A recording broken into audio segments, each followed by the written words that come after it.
Hey, welcome to this first lesson on building fingerstyle guitar technique, where we're going to take a look at your thumb. And let me just say this as kind of an intro to the next few lessons. It is going to be really important that you're, I don't want to say tough on yourself, but really precise and picky with how you approach all the things in the next few lessons. They may seem really simple, but they are the foundational things that you need to have down really well to make all the things we're going to cover in subsequent modules of this course a lot easier. If you spend a lot of time really nailing the next few lessons down, you're going to have a lot more control and dexterity with your fingers that are going to make all the patterns, all the solo fingerstyle guitar stuff, all the Travis picking stuff we're going to do later on. It's going to make that a lot easier. So this is kind of ground zero. We're laying the literal foundation for your fingerstyle house. So this lesson is all going to be about thumb technique, and this is going to be the same whether you're using classical, folk, or the anchor technique. And let me just say this, I do have some technique tips for you, but everybody's body is going to be different.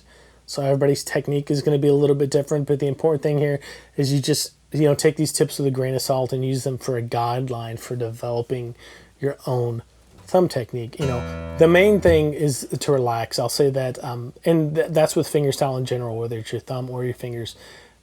Staying really relaxed, having a light touch makes things way easier. But I do have a thumb technique checklist for you that I want to go through here real quick. I'll read through it for you. You can read along, and then we'll go through it in more detail after that. Number 1, stay relaxed. Told you that one was an important one. Number 2, start with a neutral arm posture. Number 3, don't kink your wrist too far one way or the other. Number 4, don't bend your wrist too far one way or the other. Those may sound similar, but they are different. Number 5, start with a neutral thumb posture. And number 6, get most of the motion from the large joint of the thumb next to your wrist. So let's go through this in a little bit more detail and break things apart. Start by bringing your hand up to the guitar, just in kind of a neutral posture. Again, number 1 is stay relaxed. So if you feel any tension creeping into your playing, that should be a sign that you need to stop, take a break, take a deep breath, and watch the difference in my hand. I don't know if you can see it, but it's like al dente noodles or raw noodles versus fully cooked noodles. Just keep that kind of analogy in mind as you're working through this. Number 2, start with a neutral arm position. And by that, I mean, if you stuck your arm out in front of you just like this, straight, not bent this way, this way, this way, this way, just neutral, very relaxed. Start there and bring your arm up to the guitar. That's the position you want to think about. And for now, put your thumb on the low E string, and then your index, middle, and third finger on the G, B, and high E strings. That's going to be kind of our neutral starting point for a lot of stuff in this course as we move forward. Number 3, and this gets where we get a little more detailed with the actual position of your arm, is number 3 is don't kink your wrist too much one way or the other. Now, when I say kink your wrist, I'm talking about like this. I've seen people kink their wrist kind of like this, and I've seen people kink their wrist the other way like this.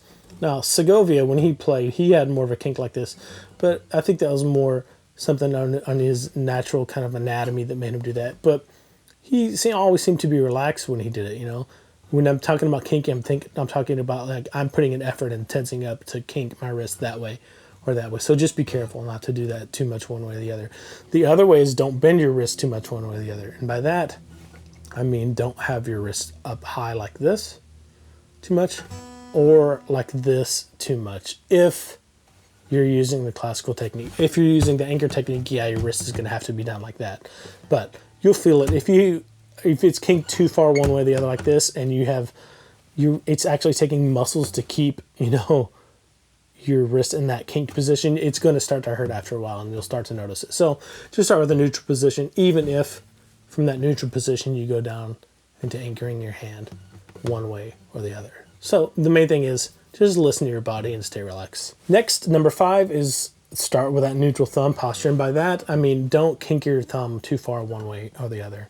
That can cause a lot of problems, especially if you're using a thumb pick or your nails to play the guitar. If you kink it too far this way, it's going to be really naily sounding. It's going to be really hard to be accurate with your thumb.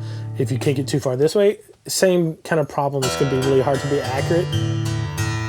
So what I do is just kind of shake your hand out, and however your thumb falls, is a good neutral position to start. It's going to be a little straighter for me. It's curved this way a little bit, but not much. It's whatever neutral and relaxed, whatever feels neutral and relaxed. That's the good starting position for most people. Number 6 is get most of the motion for your thumb from the large knuckle of your thumb next to your wrist. So here is where most of the motion should come from. You can tell that, like, this knuckle isn't doing anything. It's just staying kind of, when I put my thumb through the strings, it kind of tenses up a little bit. It doesn't get tense, but it puts enough resistance on it to where it doesn't collapse, right? Same thing for this knuckle. And most of the motion is just coming from back here. So that's exactly what you want to think about when you start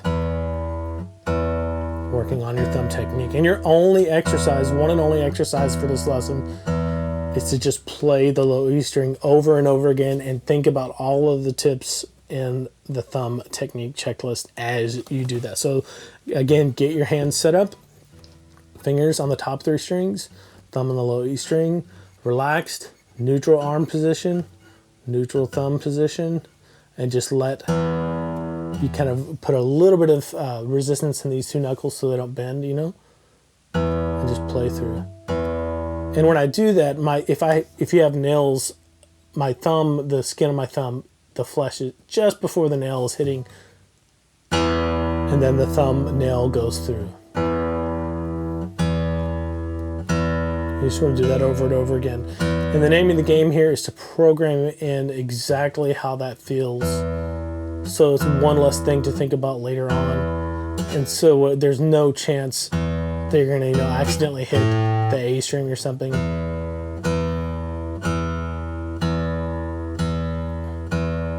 If you have any questions about this, in your particular guitar technique, or if you have a unique challenge with your thumb or something like that, feel free to send an email in, or even a video of yourself so I can see what's going on.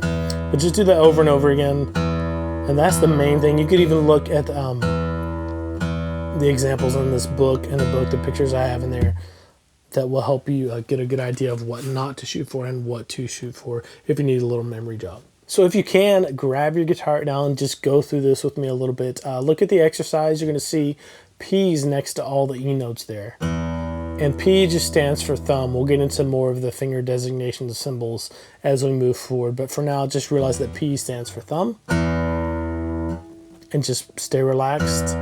If you have to, and I really recommend doing this anytime you're working on a new pattern or working on developing finger technique, especially with your thumb for now, look back to ensure that your accuracy is going to be 100% every time, and go as slow as you need to really program that in and make sure there's no way that you're going to make a mistake. It's really critical right now. The more you focus on this, the easier it's going to be when you have to do thumb patterns like this. They require a lot of precision and bouncing around the string. So this right here, boring as it may be, this is how you get to that. So actually looking back, staying relaxed, thinking about all the technique tips. Change this thing a little bit for you. See how most of that motion is coming from the big knuckle next to my wrist. My fingers are planted on those top 3 strings so I can tell where I am. And you can do this with the anchored method or folk method too. It's up to you. I would really recommend experimenting with all 3 just to see which one you gravitate more toward. And you will gravitate more toward one or the other. See, this one, I would be using a thumb pick if I were to use the anchored one, right? Or if I wasn't, if I was using it in the classical with a thumb pick, that's what I would do. The important thing, and this is tough for me because I rarely do this folk style with a thumb pick. That's a little bit weird for me. Back to classical. And that's exactly how you want to practice this. Look back and make sure everything is perfect.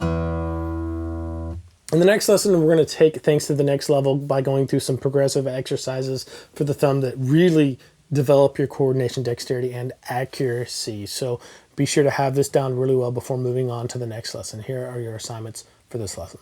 Number 1, read through the thumb technique checklist several times. And number 2, apply all the technique tips to the thumb exercise in this lesson. If you have any questions about thumb technique or how to apply the thumb technique to this exercise for your particular guitar or your particular situation, please send us that question, comment here on the video, or schedule a personal private one-on-one lesson with me. The first one is free, so there's no risk. And I'll be looking forward to seeing you there.